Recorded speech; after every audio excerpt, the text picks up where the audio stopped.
औज़ुबिल्लाहिमिनश्शैतानिर्रजीम बिस्मिल्लाहिर्रहमानिर्रहीम।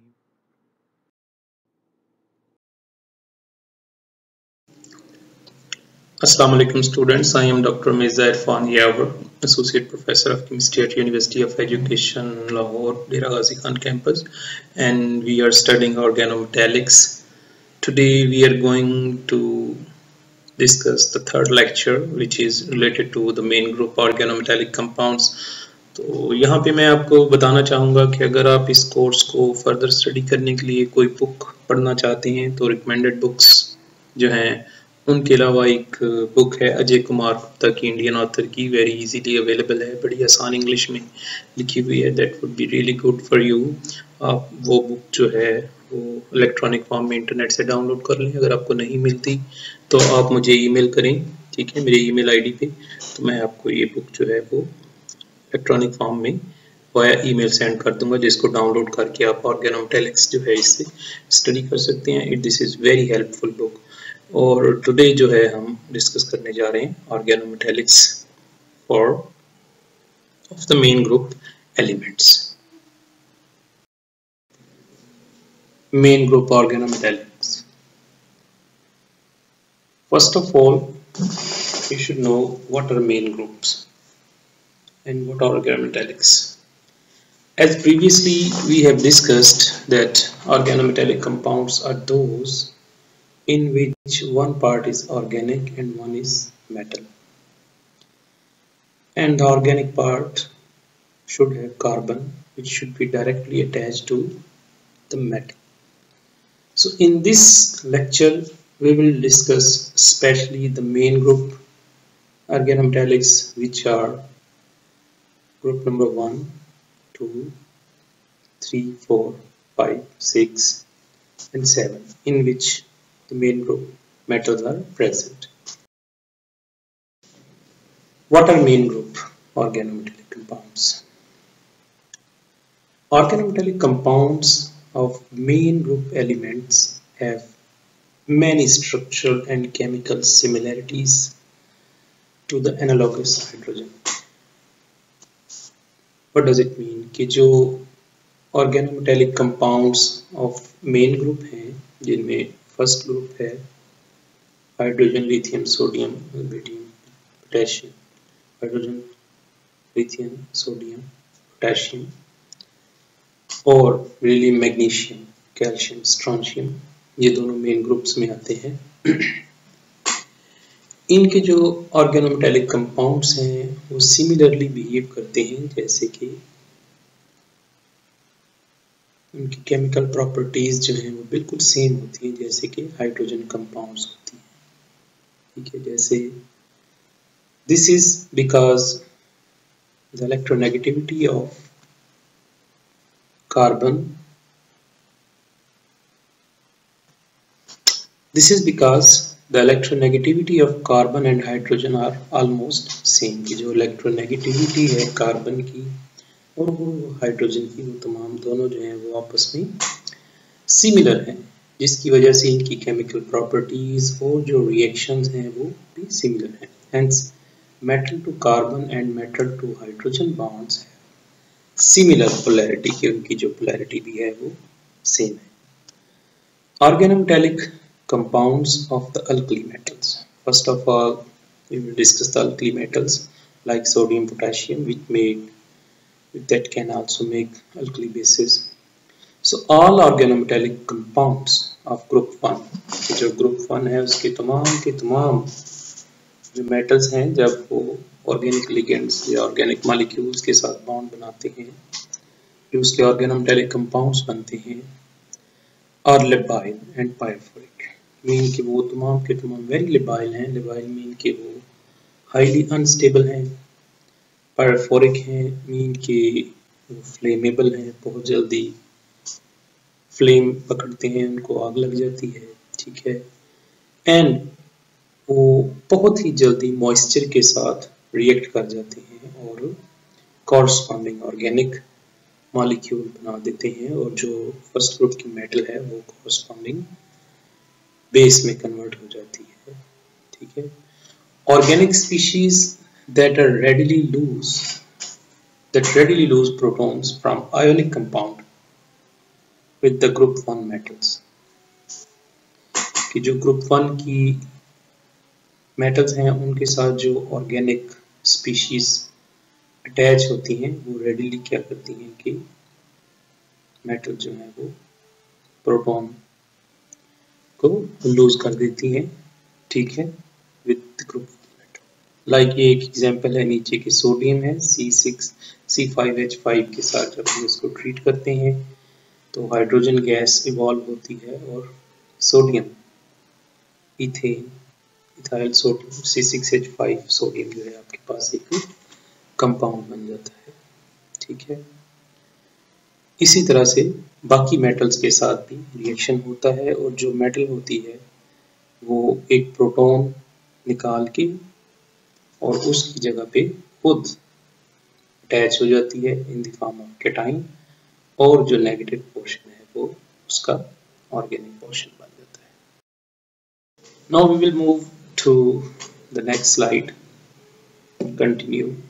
we will continue this previous slide and previous concept।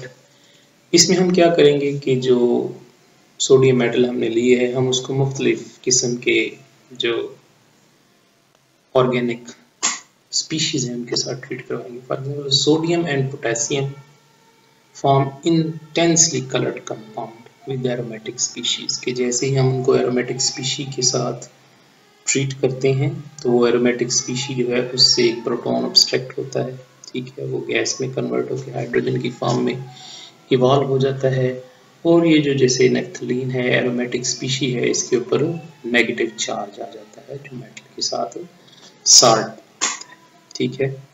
और ये जो आयन है ये कलर्ड होता है, जैसे कि जब आप एनहाइड्रस सॉल्वेंट्स प्रिपेयर करते हैं, ठीक है, फॉर एग्जाम्पल टेट्राहाइड्रोफ्यूरेन है उसको अपने एनहाइड्रस बनाना है तो आप क्या करते हैं कि उसके अंदर सोडियम मेटल डालते हैं सॉल्वेंट में और कोई ऑर्गेनिक स्पीशी साथ में डाल देते हैं जैसे एसीटोफिनोन है या बेंजीन है, ठीक है। फिर जब उसको आप हीट अप करते हैं तो रिएक्शन स्टार्ट होता है और सोडियम मेटल जो है वो प्रोटॉन ऑब्स्ट्रैक्ट करती है ऑर्गेनिक स्पीशी से। ये उस वक्त स्टार्ट करती है जब तमाम का तमाम वाटर जो है मॉइस्चर जो ऑलरेडी सॉल्वेंट में मौजूद होता है वो सोडियम के साथ रिएक्ट करके सोडियम हाइड्रोक्साइड बना चुका होता है, but later on it start to abstract the proton from naphthalene, which is the indication that now your solvent is anhydrous because there is no more water, that's why sodium metal has started to abstract the proton from the organic species, ठीक है। So the oxidation of the metal results in transfer of an electron to the aromatic system, कि जो aromatic system है उसको एक electron transfer होता है which produced a radical anion, ठीक है। A radical anion is an anion that possess an unpaired electron, कि उसके पास एक unpaired electron होता है। For example, the naphthalide anion in deep blue sodium naphthalide, जो naphthalide बनता है उसके अंदर deep blue सोडियम साल्ट का अपीयर होता है। Colorless sodium and potassium alkyls are solid that are insoluble in organic solvents and when stable enough have fairly high melting temperature, कि जब ये स्टेबलाइज हो जाते हैं तो इनके जो सॉल्ट्स होते हैं उनका टेम्परेचर काफ़ी हाई होता है। They are produced by transmetalation reaction. अच्छा, ट्रांसमेटलेशन रिएक्शन क्या है कि जिसके अंदर जो मेटल्स हैं वो एक दूसरे के साथ एक्सचेंज हो रही होती हैं, कि मेटल जो है वो किसी दूसरे प्रोटॉन के साथ या फिर दूसरे कैटाइन के साथ एक्सचेंज हो रही होती है, तो उसको हम ट्रांसमेटलेशन कहते हैं। Transmetalation is a common method for the synthesis of main group organometallic compounds. It involves the breaking of metal carbon bond and the forming of metal carbon bond. यानी कि इसमें आप एक मिथाइल या इथाइल या butyl कोई भी chain है उसका किसी सिंपल मेटल के साथ आप उसका कंपाउंड ले लेते हैं, जैसे आपके पास इस इक्वेशन में देखें तो डाई मिथाइल मरकरी है, ठीक है, और फिर उसको आप सोडियम पोटेशियम में किसी दूसरी मेटल से ट्रीट करते हैं तो जिससे क्या होता है कि जो मेटल्स हैं वो एक दूसरे से एक्सचेंज हो जाती हैं, कि सोडियम और मरकरी जो है वो एक दूसरे से एक्सचेंज होती है, मरकरी मेटल प्रोड्यूस हो जाती है और सोडियम मीथेन या सोडियम इथेन जो है वो कॉरस्पॉन्डिंग प्रिपेयर हो जाएगी, जो भी आपने यूज किया होगा। ठीक है, तो जो ट्रांसमेटलेशन है वो क्या मेथड है, जिसमें ये देख रहे हैं आपके Hg जो है सोडियम के साथ एक्सचेंज हो रहा है, ट्रांसमेटलेशन इसको कहते हैं। ठीक है, ये कॉमन मेथड है जो हम फर्स्ट ग्रुप जो है, मेन ग्रुप जो है उसके ऑर्गेनोमेटेलिक कंपाउंड्स है प्रिपेयर करने के लिए यूज करते हैं। ठीक है, alkyl mercury compounds are convenient starting material in these reactions. For example, we can synthesize methyl sodium by reacting sodium metal with trimethyl mercury. ठीक है, तो इसमें मैं एक बार फिर आपको थोड़ा सा एक्सप्लेन कर दूं कि जो ट्रांसमेटलेशन है इसके अंदर आप लोग क्या करते हैं कि मरकरी के कोई भी कंपाउंड ले लेते हैं, मरकरी अल्काइल मरकरी जो है उसको ले लेते हैं और उसको अब सोडियम मेटल के साथ ट्रीट करते हैं एनहाइड्रस सॉल्वेंट में। ठीक है, तो जिससे क्या होता है कि मरकरी और सोडियम जो है वो आपस में एक्सचेंज हो जाती हैं, जिसकी वजह से हमारे पास न्यू कंपाउंड जनरेट होते हैं, ऑर्गेनोमेटेलिक्स, जिसमें कार्बन का डायरेक्ट बॉन्ड जो है वो मेटल के साथ बना हुआ होता है और इसको हम जो है फर्स्ट ग्रुप के ऑर्गेनोमेटेलिक कंपाउंड्स कहते हैं। Now we will move to the next slide. Preparation. How we can prepare the organometallic compounds of first group or main group. The reaction of lithium metal at low temperature with an alkyl halide in a hydrocarbon solvent gives alkyl lithium. For example, कि अगर आपने alkyl lithium prepare करना है जो बहुत ही basic organic reagent है जिसको हम एज ए बेस यूज करते हैं, तो उसके लिए आप क्या करेंगे कि जो कॉरस्पॉन्डिंग अल्काइल हैलाइड है वो ले लेंगे, जिसमें क्लोराइड, ब्रोमाइड या आयोडाइड अटैच हो सकता है। जैसे ये एक एग्जांपल आप देख रहे हैं नीचे रिएक्शन के अंदर आए कि आपके पास मिथाइल हैलाइड है, यहाँ पे chloride, bromide, iodide whatever you have. इसमें याद रखें कि जो रिएक्टिविटी है वो सबसे ज़्यादा हाईएस्ट आयोडाइड की होती है, उसके बाद ब्रोमाइड और सबसे कम क्लोराइड और उससे भी कम फ्लोराइड की होती है, जिसको बहुत ही मुश्किल है रिमूव करना, ऑलमोस्ट इम्पॉसिबल है। ठीक है, इस मिथाइल हैलाइड को जब आप लिथियम मेटल से ट्रीट करते हैं तो आपके पास जो है वो methyl lithium plus lithium halide बन जाता है, कि जो आपका हैलाइड है वो लिथियम के साथ चला जाता है एक, और एक लिथियम जो यूनिट है वो मिथाइल के साथ लग देते हैं। The reaction proceed very smoothly in the presence of above reagents, 0.02% of sodium and the reactivity of alkyl halide is as के सबसे ज़्यादा RI है अल्काइल आयोडाइड, फिर उसके बाद अल्काइल ब्रोमाइड और अल्काइल क्लोराइड। तो इसमें हमने एक बड़ा सिंपल मेथड जो है वो डिस्कस किया है फर्स्ट ग्रुप के जो ऑर्गेनोमेटेलिक कंपाउंड्स हैं प्रिपेयर करने का, और स्पेशली जो है अल्काइल हैलाइड्स का, कि अल्काइल हैलाइड्स बनाने के लिए जो अल्काइल लिथियम है वो बनाने के लिए हमने एक बहुत ही बेसिक मेथड यूज किया है कि कॉरस्पॉन्डिंग अल्काइल हैलाइड लेंगे, उसको हम लिथियम मेटल से ट्रीट करेंगे। ठीक है, और जिससे हमें मिथाइल लिथियम, अल्काइल लिथियम, जो भी अल्काइल ग्रुप आपने यूज किया होगा वो उसके साथ रिएक्शन करके बना देगा और आपके पास जो है वो लिथियम हैलाइड जनरेट हो जाएगा, वो साल्ट की फॉर्म में प्रोड्यूस होगा, जिसको आप सेपरेट आउट कर लेंगे और आप अपना जो है मिथाइल लिथियम या इथाइल लिथियम कंपाउंड या अल्काइल लिथियम जो भी आप बनाना चाहते हैं वो बन जाएगा। तो यहाँ पे एक बार फिर से मैं आपको थोड़ी सी जो डेफिनेशन है वो रिपीट कर दूं कि ऑर्गेनोमेटेलिक कंपाउंड्स को क्या होते हैं, जिनके अंदर मेटल और कार्बन का डायरेक्ट बॉन्ड बनता है, उनको हम ऑर्गेनोमेटेलिक कंपाउंड्स कहते हैं। ठीक है, और उनका ये प्रिपरेशन का मेथड है, स्पेशली जब हमने लिथियम मेटल को ट्रीट करना है अल्काइल हैलाइड के साथ और हमने उससे कॉरस्पॉन्डिंग मिथाइल लिथियम या अल्काइल लिथियम कंपाउंड्स जनरेट कर सकते हैं। यही मेथड जो है हम किसी भी दूसरे अल्काइल हैलाइड के साथ यूज कर सकते हैं। आप क्लोरोबेंजीन ले लें, आप ब्रोमोबेंजीन ले लें या ब्रोमोनेफ्थलीन ले लें, और उनको अगर आप ट्रीट करेंगे तो लिथियम के साथ तो वो आपके कॉरस्पॉन्डिंग एरोमेटिक लिथियम कंपाउंड्स बन जाएंगे, जिसको हम लिथिएशन भी कहते हैं। और इस लिथिएशन साल्ट को फिर लेटर ऑन हम एज ए न्यूक्लियोफाइल भी यूज कर सकते हैं, एज ए बेस भी यूज कर सकते हैं। ये डिपेंड करता है कि हमने किस किस्म का जो है रिएजेंट मुंतखब किया है जिसके साथ हम इसको ट्रीट करना चाहते हैं।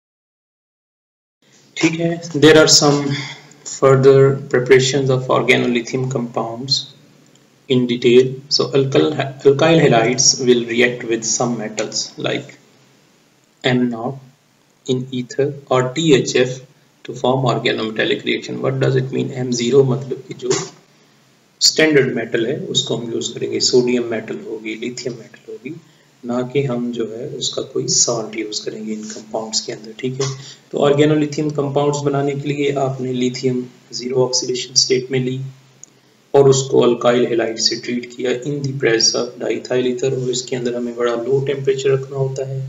और ये जो सॉल्वेंट है इसके लिए नेसेसरी है या मैंडेटरी है कि it should be anhydrous, because if it's not anhydrous then our metal will react with this moisture which is present in the solvent and will become base, lithium hydroxide, something like that, and we will not be able to get our required alkyl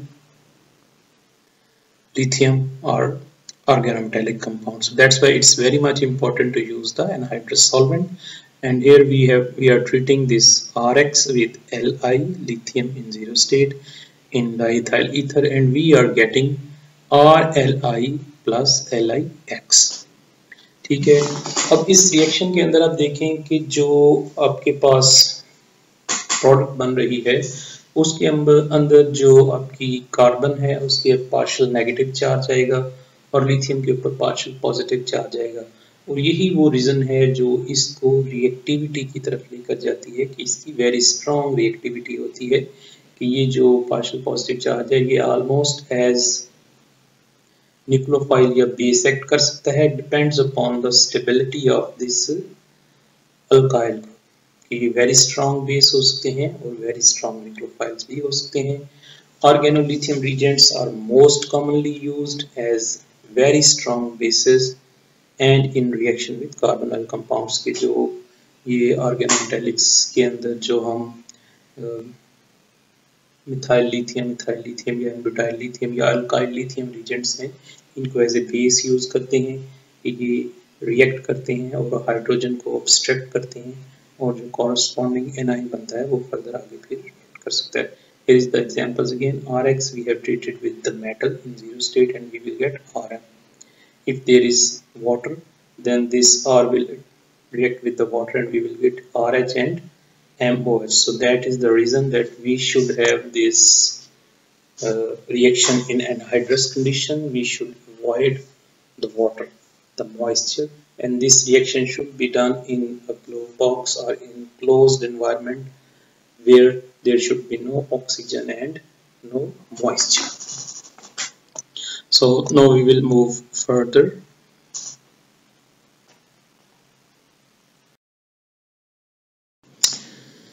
What type of structure these methyl lithiums have? This is very much important to understand the structure of methyl lithium, because methyl lithium exists as Li4CH3 कि जो methyl lithium है ये cubicle form में exist करता है।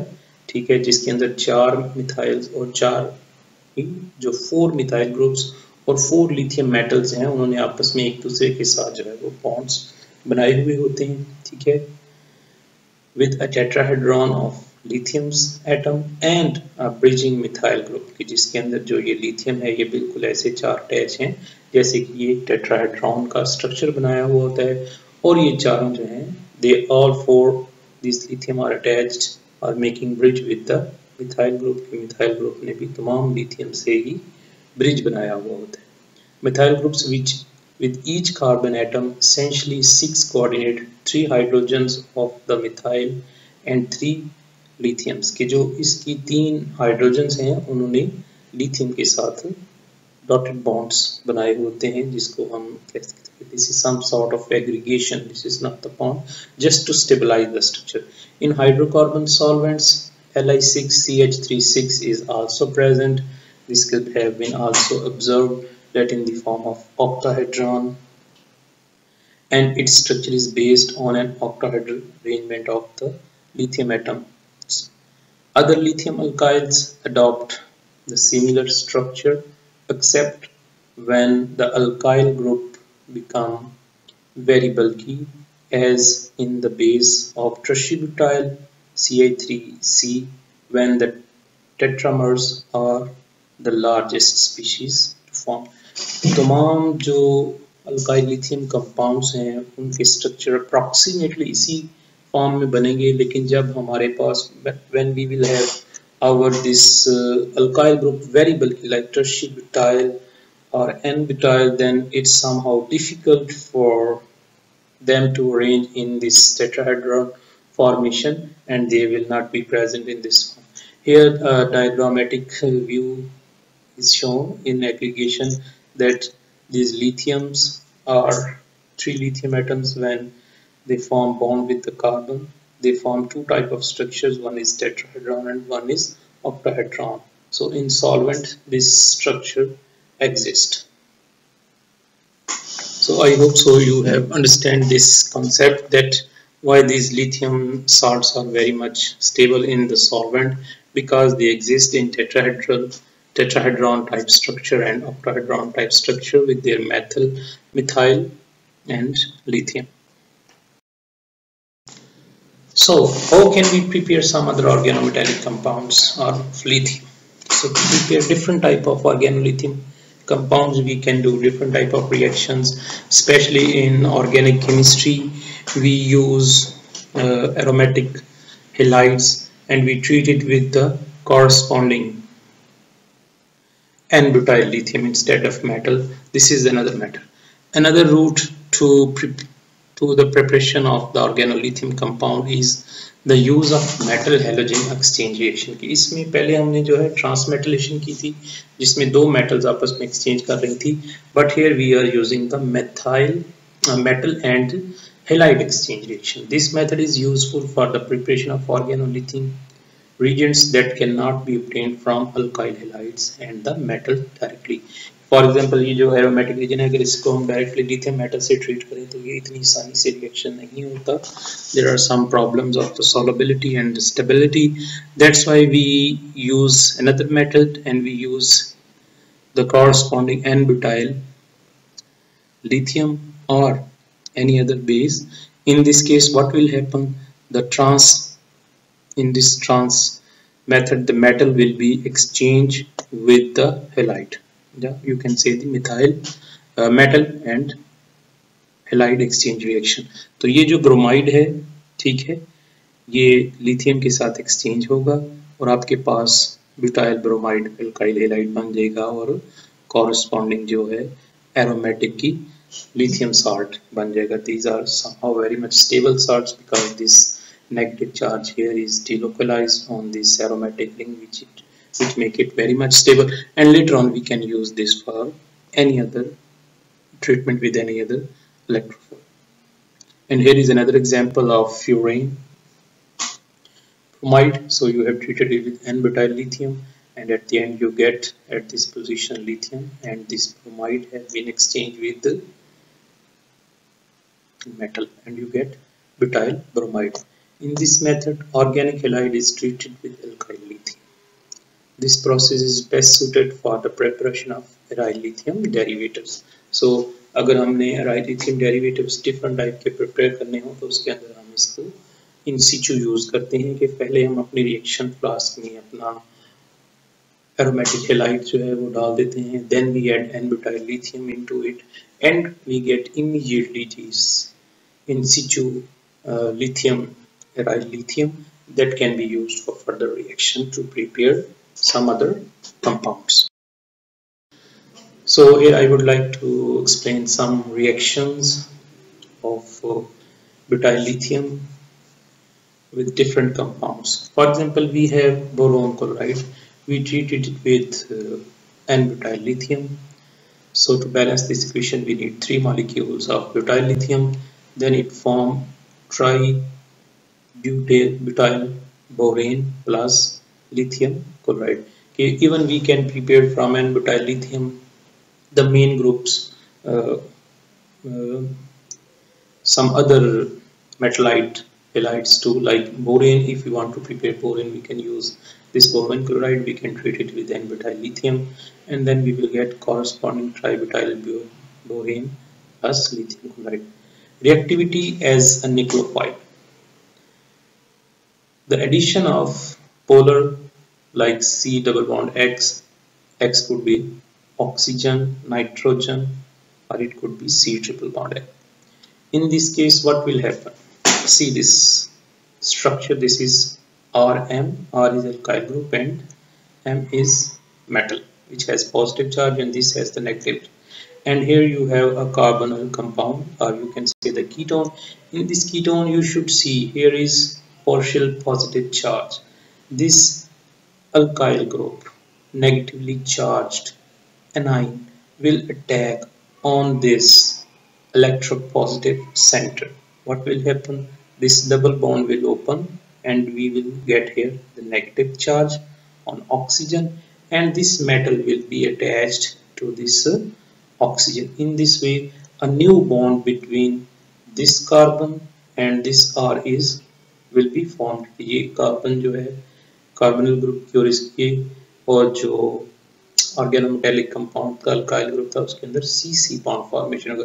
इस reaction को भी हम CC बॉन्ड फॉर्मेशन में इंक्लूड कर सकते हैं. ठीक है, we call it as a CC bond formation reaction, and later on when we will treat it with the water, we will get the corresponding tertiary alcohol. Substitution at sp2 carbon. These carbon, because there is one double bond, will be also known as sp2 carbon, often via the addition reaction. So here you have an sp2 carbon and an ester. Here you have ketone, but here you have an ester. So this alkyl group will attack on this electrophilic center, electropositive center, and here initially what will happen, this double bond will open and you will get here this methyl salt. Next step, what will happen, this salt will move, this negative charge will move toward this, and this bond will move toward this, because this OR is a very good leaving group, and you will get metal alkoxide and the corresponding ketone. If you have used this organometallic compound in control amount, you will see that the reaction will stop at ketone, but unfortunately if it's not in the equivalent amount, this organometallic compound, या alkyl lithium or alkyl metal you have used in excess, then this reaction will proceed further like the above reaction, and you will get the corresponding tertiary alcohol. So now we will move further. After here, the basically we are looking at the reactions of organometallic with different compounds of main group. So like here boron trichloride, when we treat it with butyl lithium, here is against transmetallation type reaction, you get lithium chloride and tributyl borane, and there are two more reactions with the ketone and ester of the organometallic compounds. तो इसके अंदर summary क्या है कि जो आपका alkyl metal वाला organometallic है, उसमें जो नेगेटिवली चार्ज अल्काइल ग्रुप है, उसका नेगेटिव चार्ज जो है वो अटैक करेगा इलेक्ट्रोपॉजिटिव सेंटर पे, और आपके पास जो कॉरस्पॉन्डिंग कंपाउंड बनेगा उसका जब हम वाटर से ट्रीटमेंट करेंगे तो आपको एक अल्कोहल मिल जाएगी. बट जब उसको आप ट्रीट करेंगे एस्टर के साथ, तो एस्टर फर्स्ट में रिमूव हो जाएगा, ठीक है, और आपके पास कीटोन मिलेगी. और अगर उस वक्त आपने इसको कंट्रोल अमाउंट या इक्विवेलेंट अमाउंट में नहीं डाला, ये एक्सेस में हुआ, तो फर्दर रिएक्शन होगा और आपके पास अल्कोहल बन जाएगा. ठीक है, move to the next slide. This is almost the last slide in this lecture, and in this we will explain in detail the organometallic compounds of alkaline earth metals। ये जो दूसरी अल्कलाइन अर्थ मेटल्स हैं इनके अंदर हम magnesium को include नहीं करेंगे क्योंकि वो एक वेरी स्पेसिफिक रिएक्शन है, उसके लिए एक सेपरेट लेक्चर मैंने रखा है, वो मैं आपको नेक्स्ट लेक्चर में पढ़ाऊंगा। आज हम सिर्फ और सिर्फ कैल्शियम, स्ट्रोंशियम और बेरियम जो जनरली आयनिक होती हैं और वेरी अनस्टेबल होती हैं उनको हम देखेंगे कि organometallic compounds of beryllium are pyrophoric, very much flammable and readily hydrolyzed if there is any moisture. They can be prepared by transmetallation from methyl mercury। इनके अंदर आप क्या करते हैं कि मिथाइल मर्करी यूज करते हैं, dimethyl mercury. You treat it with beryllium as previously we discussed that we can do this reaction by transmetallation। तो उसमें क्या होगा कि डाइमिथाइल बेरिलियम आपके पास बनेगा प्लस आपके पास जो है वो Hg मर्करी जो है वो प्रोड्यूस हो जाएगा। इसका स्ट्रक्चर कुछ इस तरह से होगा जैसे कि ये इसने एक पॉलीमर बनाया हुआ है, ये मिथाइल जो है वो दोनों बेरिलियम से एट ए टाइम शेयर हुआ होगा और दूसरा मिथाइल भी दोनों बेरिलियम मेटल से शेयर हुआ होगा और आगे भी फर्दर इसी तरह से ये रिएक्शन चलता जाएगा और ये सॉलिड फेज में आपके पास मिलेगा। The structure of methyl beryllium in the solid form is this has been determined with the help of x ray crystallography. Methyl beryllium exists in two forms, one monomer in vapor phase कि अगर आप इसको heat up करें vapours में ये convert हो तो ये मिथाइल बेरिलियम जो है डाइमिथाइल बेरिलियम की फॉर्म में मिलेगा, मोनोमर की फॉर्म में। But if it will be solidified then you will see it in the form of polymer of the solid, like polymerize in the solid form. बल्कि alkyl groups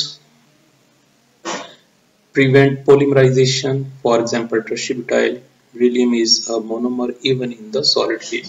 कि अगर आप बल्कली group use करेंगे तो उसके अंदर क्या होगा कि आपके जो बेरिलियम के कंपाउंड्स होंगे वो स्टिल जो है वो मोनोमर की फॉर्म में रहेंगे। But when you will be going to use methyl simple compounds तो उसके अंदर जो है ये पॉलीमर की फॉर्म में होंगे, सॉलिड फॉर्म में, और वेपर फॉर्म के अंदर ये मोनोमर की फॉर्म में होंगे। यहाँ पे आप जो है मैं थोड़ा सा इसको दोबारा से एक्सप्लेन कर दूं कि ट्रांसमेटलेशन रिएक्शन होगा। ट्रांसमेटलेशन रिएक्शन क्या होता है कि जिसके अंदर दो मेटल्स आपस में एक्सचेंज कर सकते हैं। This is very much important also from the examination point of view and also from the conceptual point of view, what is transmetallation? The question could be like this: what is transmetallation? How you can explain transmetallation reaction in the synthesis of organometallic compounds of alkaline earth metals? Something like this. You can get the question and you can definitely explain this reaction, that how the formation transmetallation होती है, कैसे उससे organometallics बनाते हैं। जब भी हमने ट्रांसमेटलेशन reaction करना है तो हम उसके अंदर मर्करी, अल्काइल मर्करी लेंगे क्योंकि मर्करी वेरी स्टेबल मेटल है। जैसे ही इसको जो अल्काइल ग्रुप्स हैं इनको मोर रिएक्टिव मेटल मिलेगी तो ये उसके ऊपर शिफ्ट हो जाएंगे और मर्करी जो है वो आपका एज ए मेटल जो है लिक्विड फॉर्म में प्रिपेयर होगा और it's very easy to separate this reaction. So this is the end of this reaction, and at the end I would like to give you somehow the summary of today's lecture के what we have discussed in today's lecture। कि इसके अंदर हमने सबसे पहले तो methyl lithium कैसे prepare करते हैं, अल्काइल लिथियम कैसे प्रिपेयर करते हैं, कि उसके अलावा हमने ये डिस्कस किया है कि इसके रिएक्शन कैसे होते हैं कीटोन के साथ, एस्टर के साथ, और सेकेंडली हमने अल्कालाइन अर्थ मेटल कंपाउंड्स को स्टडी किया है कि उसको आप कैसे प्रिपेयर कर सकते हैं। ये लेक्चर बहुत ही इम्पोर्टेंट है, इसको अपने एटलीस्ट 3 to 4 टाइम जो है वो गो थ्रू होना है ताकि इसको आपको अच्छे से समझ आ जाए। और अगर किसी चीज़ की आपको समझ नहीं आती तो आप मेरे साथ ईमेल पे भी कांटेक्ट कर सकते हैं। और फर्दर इसको स्टडी करने के लिए आपको कुछ बुक्स हैं वो मैं रिकमेंड करूँगा। पहले भी मैंने बताया है कि अजय कुमार गुप्ता की एक इंडियन ऑथर की बुक है organometallics, basics of organometallics. Very easy book है, बड़ी ही आसान लिखी हुई है, उसको ज़रूर पढ़ें, इंटरनेट के ऊपर अवेलेबल है। अगर आपको ना मिले तो आप मुझे ईमेल करें, मैं आपको बुक जो है वो ई फॉर्म में, इलेक्ट्रॉनिक फॉर्म में उसकी जो PDF फॉर्म है वो जनरेट की हुई सेंड कर दूंगा, and you can download it from the link and then you can study it and then even you can print it all the stuff which I am teaching you, you can get from that book. Except this, आप Robert की जो organometallics inorganic chemistry की book है, उसके अंदर जो organometallic का portion है वो स्टडी कर सकते हैं, ठीक है। या कोई भी इनऑर्गेनिक और या ऑर्गेनिक केमिस्ट्री की बुक लें और उसमें जो ऑर्गेनोमेटेलिक्स का पोर्शन है उसको आप स्टडी करें, तो आपको ये प्रॉब्लम जो है सॉल्व हो जाएगी, ठीक है। So thank you so much students for listening this lecture and remain happy and go through your lectures again and again, and if you don't understand anything please come to me, ठीक है। Thank you so much.